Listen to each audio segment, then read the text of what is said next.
Welcome back to the Trev and Lev show right here on youtube.com where we're talking Tennessee, SEC, and everything CFB. I'm Trev, he's Lev. Thank you all for tuning in. And today we're talking SEC and everything CFB. The week 7 slate of games here. Big week in college football, uh never a stinker. Always some good games here. So kind of getting straight into it. We've got some games pulled up here. We're gonna talk about. Starting out with Alabama and Missouri. First of all, Levi, did you end up catching any of this game?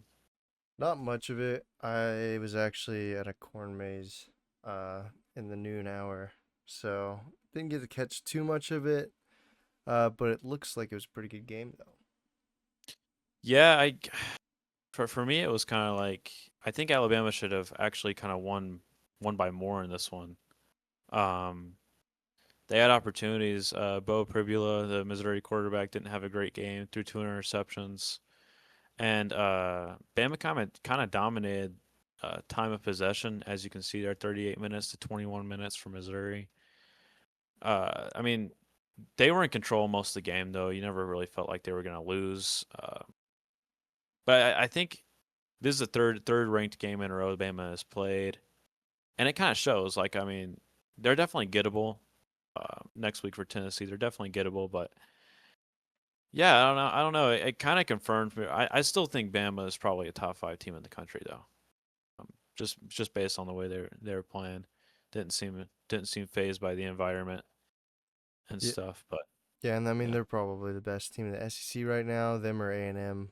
Um, they're just playing the best out of all the SEC teams. They're winning consistently, even though the last two games have been close. They're still getting the job done.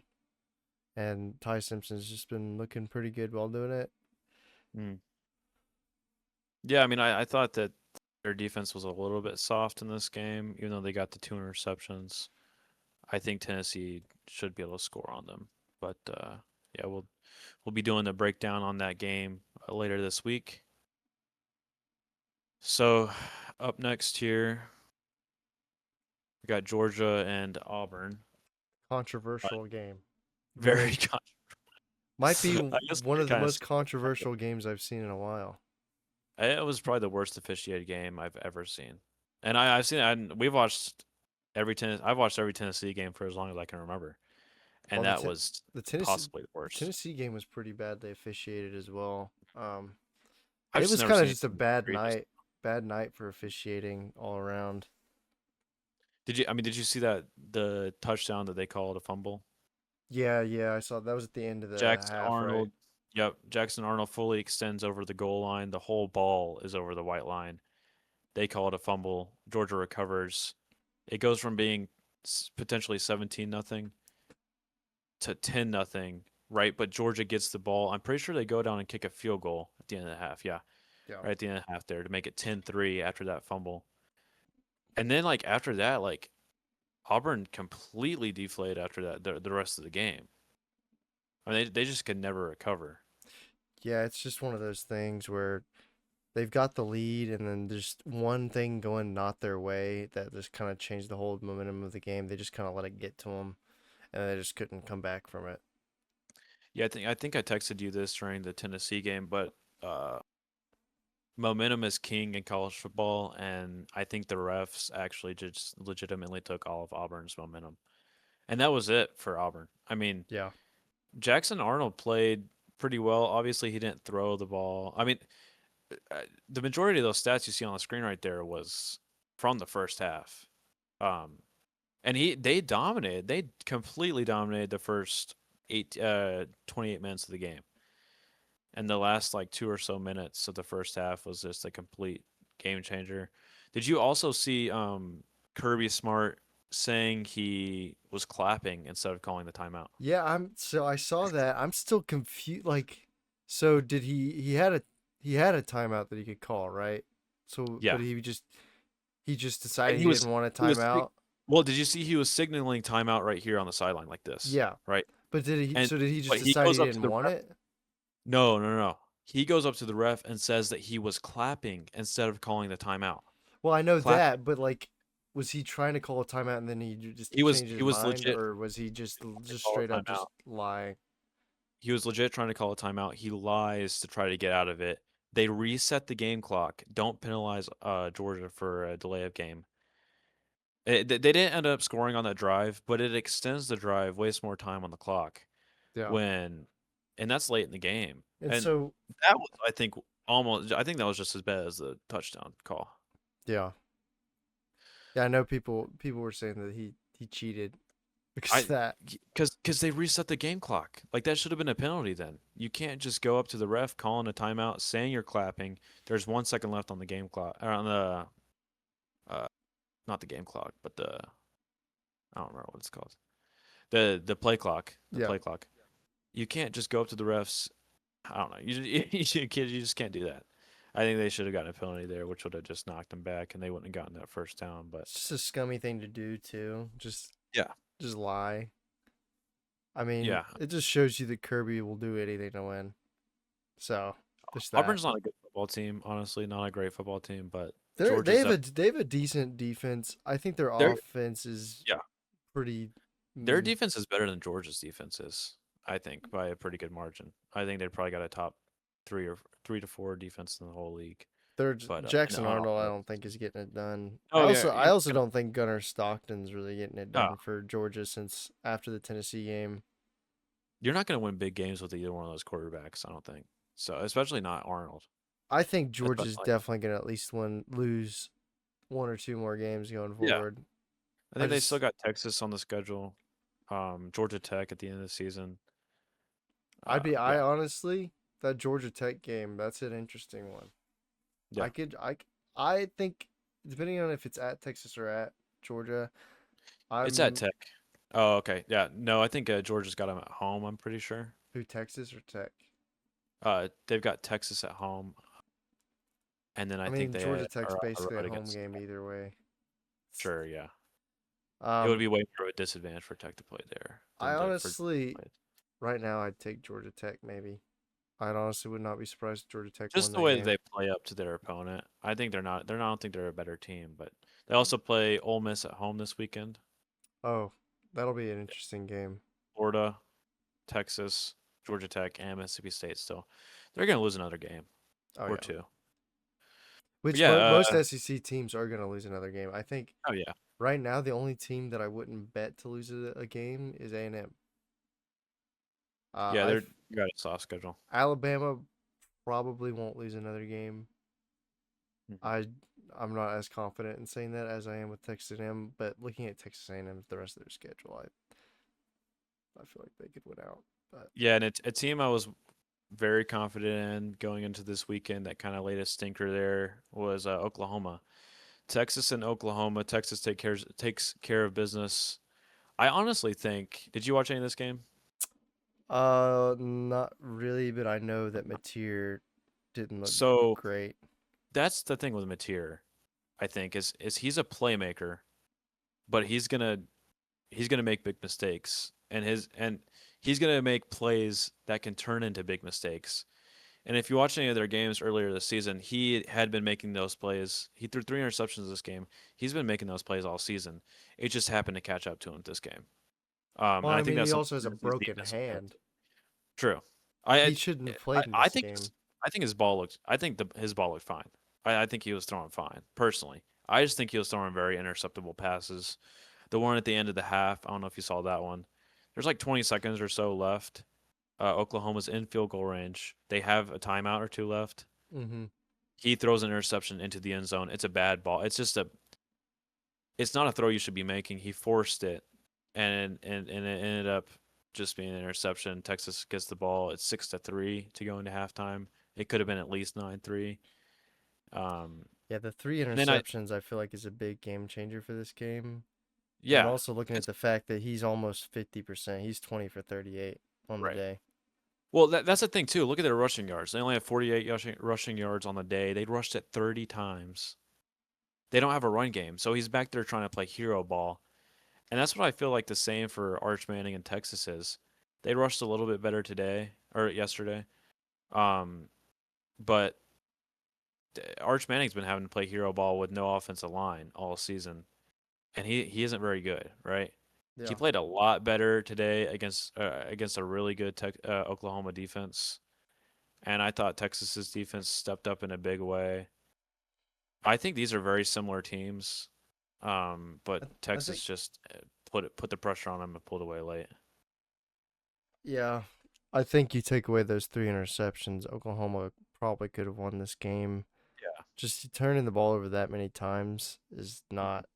It's hard to win games like that, especially if the other team capitalizes on those. Yeah. And I saw somewhere where Oklahoma had 12 tackles for loss, only one sack. But if you look at Arch Manning, 21 of 27 for only 166 yards. If you're throwing the ball 21 times, it's going to usually typically be around the 200 to 250 yard range. Mm-hmm. Like, I mean, what yards per attempt there? It's not a lot, right? I Yeah. mean, he's thrown a lot of short passes because they had a lot of pressure on him all game. But he was able to not make any mistakes, and they were able to run the ball just enough and kind of wear down this Oklahoma defense after the Oklahoma offense couldn't do anything all game. Well, and that's the thing too, is this is kind of a mid game from Arch. Mhm. Like it's not great stats, not bad stats, but this is still probably his best game Yeah, against it's probably his best an game because actual team. Like I mean, of course, yeah, his best game is probably against Sam Houston, but that's yeah, Sam Houston. Any quarterback who's playing at the Power 5 level should have a good game against Sam Houston. So yeah. this is And he played good enough to win a game. So they put a lot on him, but I think he actually put a.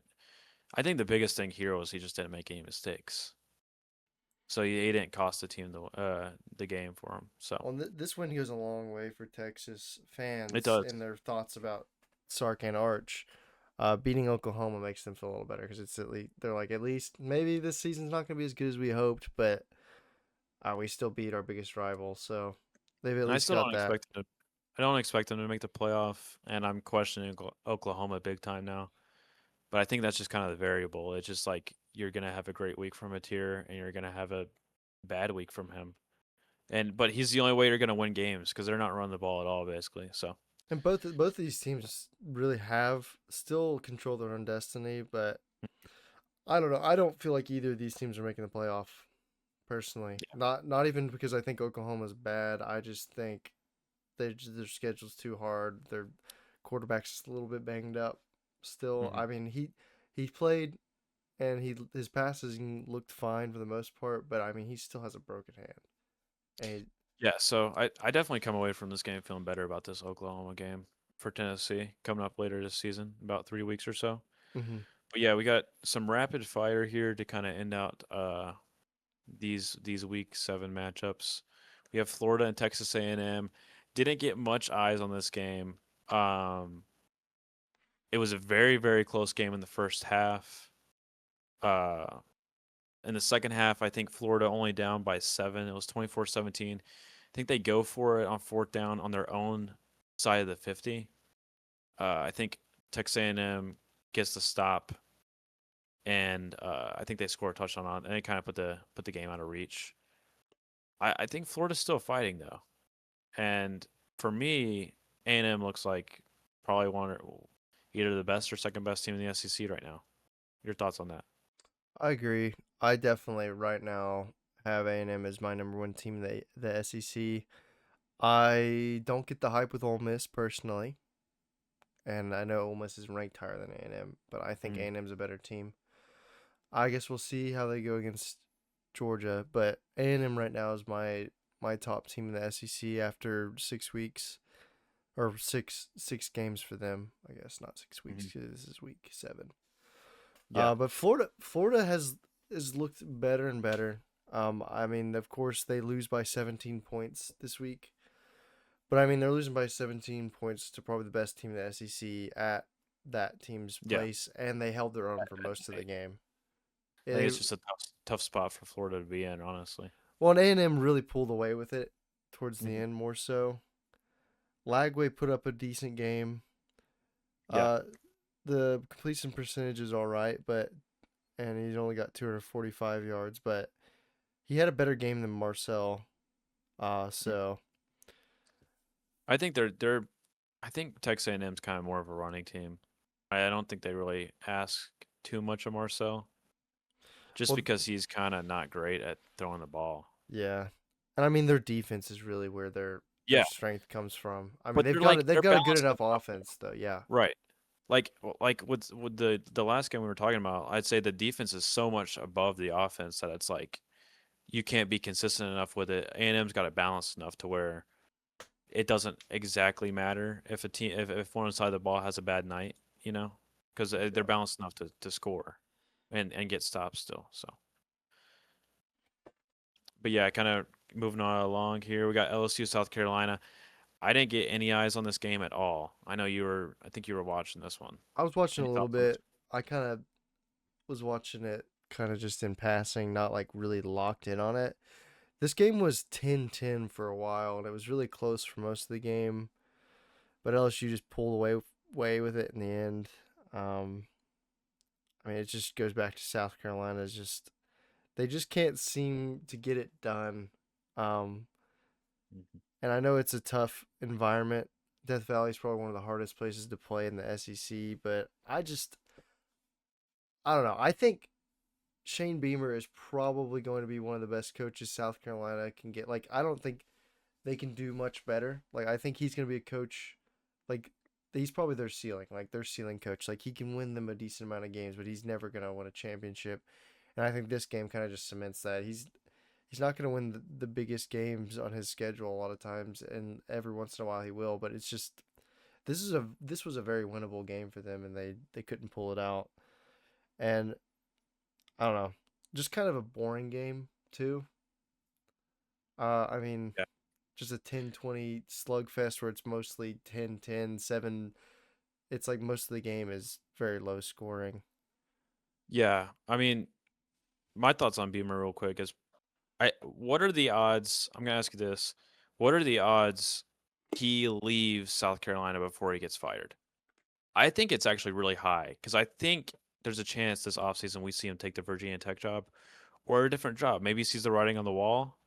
Maybe he sees he's gonna get fired because I think if he waits around for I think max Virginia 2 or 3 Tech. more seasons, I think he's Virginia gone. Tech is the smartest move for him. Honestly, I think Lower that's expect.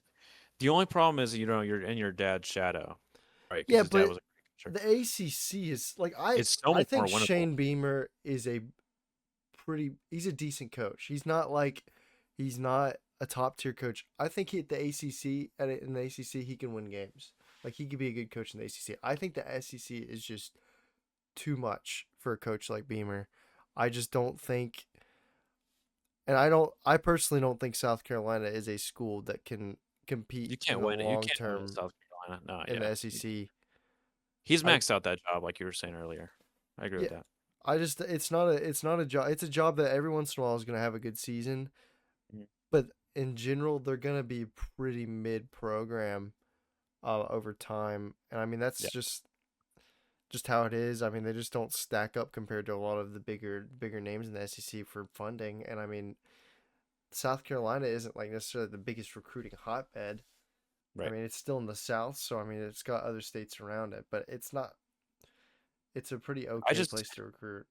I think he can win 10 games at Tech in like 2 or 3 seasons. I think by 2 or 3 seasons he can win 10 games at Tech, I and don't think that might be good enough. they That might might be good enough to the ACC championship game every once in a while. they might would fire him.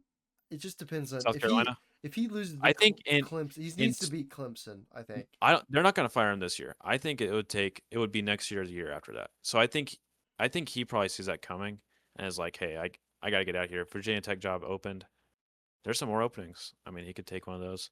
Yeah, there's Um, going to be a lot of openings. there's a lot of openings. Last thoughts for me on LSU real quick. Just a quick comparison before we move on. I saw a lot of people say LSU and Oklahoma basically the same team. Pretty good quarterback, makes a lot of mistakes, really good defense, can't run the ball. Yeah, I mean, same team. pretty And much. they're both mid in my opinion. So, Yeah, and they're both going to lose more games. I mean, I'm surprised they both actually haven't lost more at this point. Oklahoma, I had higher expectations. LSU, I don't think is great at all. I don't think Speak, they're a top 25 team. Speaking of coach, do you think Brian Kelly will be at LSU at the end of this year? And I'm not saying he's getting fired. Do you think he pulls a Notre Dame and jumps ship, or pulls what he I did think at I Notre think Dame and jumps ship? I don't think so. You don't think so? I don't think I there's a good enough job to make him leave I could see because I him think trying he's. to angle for that Penn State job. Ooh, I didn't think about that. I s- we'll get to that. We'll get to that in a minute. Let's move along here to Ohio State and Illinois real quick. I watched too much of this game. Honestly, did you watch any of this game? No. I watched too much of this game. Too much of this game. My my only takeaway. I don't want to spend like any time on this game. My only takeaway. Look at just look at the stats here. Which Ohio specific State. ones? Ohio State total yards here. They scored 34 points and only had 275 yards of What the total heck? offense. How'd they score that many more points than Opportunity. Illinois and have that Look how many much. less? Look how They've got less look how many yards. turnovers. Look They've how many turnovers. Illinois 3 turnovers. Gifted, absolutely gifted them field position the entire game. Pitiful performance from Illinois. My main point is, oh, no one's given Ohio State a game yet, well, and it's not even like I don't it's not think even Ohio like they're. State has a good offense. I think their offense is pretty okay, and they haven't played It's, anyone good enough to really show how bad or good their offense is. They have that's what a I'm saying. really good No one, defense, though. no one has tried to compete with Ohio State yet this year. No one, not even Texas. I will say the They're being able to get that many turnovers or forcing that many turnovers it was It was random. Luke is random. Altmaier, Illinois quarterback, throws an interception, bounces off a guy's chest, a wide receiver's chest, straight up in the air like Joey Aguilar. Yeah. The I think they had a muff punt. Illinois had a muff punt. I'm pretty sure, and their punter. It was a low snap. Their punter literally kneels trying to pick up the ball. His knee hits the ground, Mm-hmm. so the play is dead. Like it was a low snap. The punter grabs the ball, but his knees are on the ground. So Ohio State has a 30-yard field score touchdown. When did they play? Who do they play next? Ohio State, Yeah. When do they play Indiana? Is a better question. they don't They in don't. the Big Ten championship game. Okay. Well, yeah. They play. That's my lock of the week. I know we don't really do a lock of the week, but I think Ohio State Indiana is going to be the Big Ten championship game. Yeah, I would agree with that. Pretty Moving along here, pretty uh, obvious right now. pretty obvious. Speaking of Indiana, I hardly. I watched some of this game. Did you watch? Did you happen to watch I any of mean, it this? was going on. The thing is, it was going on during the Tennessee game, and most of the time, I don't really flip between channels when I'm watching Tennessee because Tennessee's That's really the my only time I main. did it was commercial breaks. Yeah, So, like, I'm paying attention in the sense of I'm watching the score while I'm watching the Tennessee game, but I'm not actually watching the game. really poor performance from Dante Moore here. Indiana goes on the road and beats Oregon. Uh, Fernando Mendoza is probably one of the three best quarterbacks in the country. Um, and Indiana is legit. I think they're legit. That Oregon win over Penn State looks terrible now, honestly, in overtime. Um, I think Indiana is a way better football team than they were last year because I didn't take them seriously at all last year. They lost their like three biggest games of the year by a wide margin. This year, they're way better on the lines of scrimmage, and I think that's where you win games, especially in the Big Ten, SEC. That's where you win games, line of scrimmage. And they got better at quarterback. I mean, that basically sums up their I, team. I don't know who Signetti has on his staff. Like, I think he's a good coach, but I don't know who he has on his staff for evaluating, like, talent and stuff. Yeah, But they are pretty good about finding talent. And you would not think Indiana would be a place where that's possible because they've got a good yeah. roster. I've been impressed with them. I know the AP poll has them at 3. I think they're a top 3 team, like legit right now. Yeah, They're definitely a top 3 team. I'd agree. Um, moving on here, UCLA, Michigan State, real quick. I just I just can't believe they did it again. I didn't watch the game at all. I didn't watch a single snap of this game. Yeah, I I just didn't can't believe they either. did it again. I want to mention that I they don't shut think them Michigan down. State's a They good shut Mich- team. I No, will but say, they but went. They traveled to Michigan State, won this game, and they shut them down. Yeah, Like well, I mean, two things can be zero true. issue. They had zero issue scoring too. They just went up and down the field on him. Two So things can be true. Michigan State can be a not good football team, and mhm. UCLA can be a completely different team than they were at the beginning of the either year. either way, the turnaround is insane. Either way, Yeah, I it's insane. mean, you didn't even. We thought they were gonna lose every game going forward after they went 0-4, and now they're 2-0 since then. So Do you think the UCLA interim has a chance to get the job? It's Tim if Skipper. he, I don't think they're gonna be bowl eligible, but if they hmm got bowl eligible, definitely getting the job. That's a lock. I There's no I way. think yeah. If I they think if win they're two, if serious, they win two more games, I think it's a toss up. I think he has to win two more games to get it. I so you know how like the guy with the blonde hair has been like the face of yeah, UCLA. he's That's not their no, interim head coach. yeah, he's their offensive coordinator right He's just now. the offensive coordinator. He's that No one one knows commentator. He's that one commentator guy's son. done. Yeah. He also played quarterback at UCLA. Um, here's maybe potentially a hot take. I don't know how you feel about this. I think if UCLA is serious about their football program, they will not hire this guy Yeah, as head coach. I could see them But if they're keeping gonna them cheap out, around for if they're gonna staff, cheap out, maybe. yeah, maybe. But it's up to the coach. It's up to the Yeah, head coach to keep around his staff. So like, if they're serious about their program, they're not gonna hire this guy. If they cheap out and hire him, he's not gonna do any better than the other guy. I truly believe that.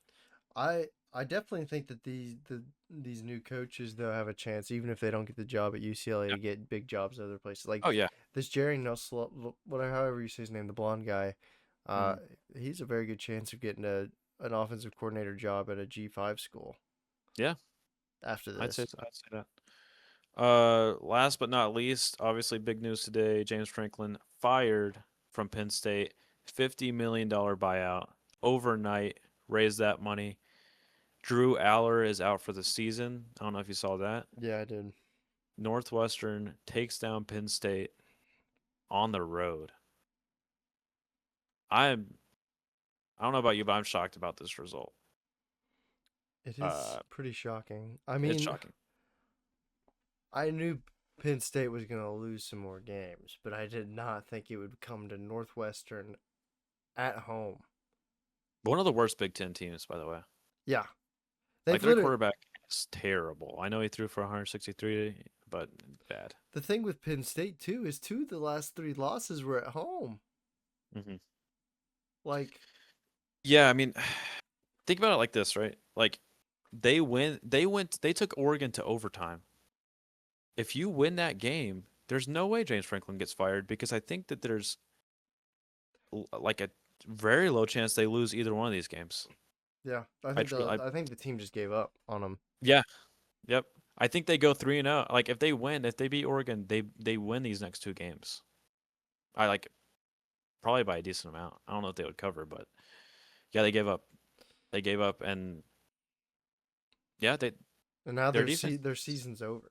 Like their season's over. they might. I don't know what's gonna happen with this team. To be honest, So I'm really curious to see how the rest of their season goes. their schedule is not easy from here on out. Their It's schedule gonna next year is actually, crazy easy though. I don't know if you've yeah. seen Did you it. see that? Yep. Yeah, they don't play Ohio State or Oregon or even Or Indiana. I don't or think. Indiana. So whoever's that coach is gonna have a great season Penn State is probably the best opening job in the country I think because it's of probably a top 10 job in the whole country well, I mean, they've got great resources and their schedule is going to be crazy easy next year. So because they're they don't compete in any other sport, well, right? except for So like hockey. all their That's it. money's going to football though. Them hockey's cheap, like they're at Iowa, at Ohio State, again, and then they play Indiana the very next week at home. Yeah, they're this Three. season. They're it's over for them. Yeah, they might not make a bowl, and this is the best job on the market. This is one of the best jobs in the whole country. If it wasn't for NIL and the transfer portal though, I would say they would still take a pretty big step back next year with the new coach. But because of how you can just come in and get a ton of really good transfers really Mhm. quickly, I think whoever takes over is gonna probably. I could see them making the playoffs depending on who it is. Kind of out the door here. You got any candidates for this job? Just real quick. I could see Brian Kelly trying to weasel his way into it. Mhm. I don't know if Penn State would Def- hire him though. That's the only thing. I think they would. I kind of think they would in a heartbeat. I So don't think he would do any better. I think Brian Kelly is somebody to look out for. I think Penn State would want who they would want. I don't know if he would leave because I think they would want Kurt or Signetti. I think that's who they Yeah, would want. Now, are they going to get him? I agree. That's different, but I think that's their first Yeah. call is Signetti. Um, he's not. There's no way. There's no way he leaves. Right? No, I like don't say like there's no way, but because it's not like Indiana's like some powerhouse program. What he's doing at Indiana is because of him and his coaching staff. It's not because of anything special about Indiana. But he's already built it, and it didn't take him long. And so it's kind I of like you've guess got something rolling. Why would you leave? I think that's the thing. But that's in my take. long term, though, It would be Indiana insane. is not. I don't think he's at Indiana long term because it is not. I If you think look at his history is he is a long-term head coach. maybe, but I just don't think Indiana is a because when it comes down to it, funding, he's gonna start getting beaten out by like right now he's able to get stuff and Indiana's given the money, but over time I think teams are gonna start beating them out for money and then he's just gonna find out that Indiana doesn't care as much about football as they do He basketball. probably should leave sooner than later. I just don't know We'll see. I if mean, it. I know Penn State's calling him at the very Mhm. least. Um, but Yeah, I don't know. Those are my two thoughts on who could be the head coach there, or like I'm definitely excited about to see where that goes for sure. I I mean I don't really have those are my names too. I didn't think about Brian Kelly. I just thought Kirk Sidnetti, yeah, I heard Jimbo somebody say Fisher. that on Twitter, and I was just kind of like, oh, that kind of makes sense because Brian Kelly is not somebody who sticks around. See, I my take is more of like I'm trying to think of guys that don't have a job, like Jimbo Fisher. Eh, maybe. I don't think it would be a good hire, Who but I else think doesn't have a I job though? I I saw can't really someone with think of kind any. of I kind of saw someone with a brain dead take, because it would be hilarious. Ed Orgeron. Go Lions! Go Nittany Lions! Go Nittany Lions! Dude, I could Can you not imagine imagine Ed Orgeron? Cajun Ed Orgeron coaching in Oh no, Pennsylvania. that would be horrible. But I think it would be really awesome and really funny because I don't think they would win like any games at all. John But Gruden. it'd be awesome. That would be another joke hire, but it would be pretty awesome. Dude, Um, I wish the Titans would hire John Gruden. it would be pretty nice. It'd be pretty It would be pretty entertaining. nice. I don't necessarily think John Gruden's the greatest coach. I just think Yeah, it'd be an he's a pretty entertaining entertaining guy. coach. But yeah, with that, you got anything else? Nope, it was an interesting weekend. A lot of close games. A lot of teams getting Mhm. beaten up. Next Yeah. week's gonna be a good one. Excited for I would say my most excited game, not even just because I'm a Tennessee fan, but the Tennessee Alabama game is definitely hmm probably one of the bigger games next week. I'll also be keeping an eye on Georgia at Ole Miss. Think That's that'll a be good really one. interesting and find out a lot about both those teams for sure. Yeah. But with that, we appreciate you all for tuning in to the Trev and Lev Show right here on YouTube. Find us on Instagram under the Trev and Lev Show. Uh, thank you for tuning in. Once again, be sure to like, comment, subscribe, and share. We'll see you all in the next one. Peace.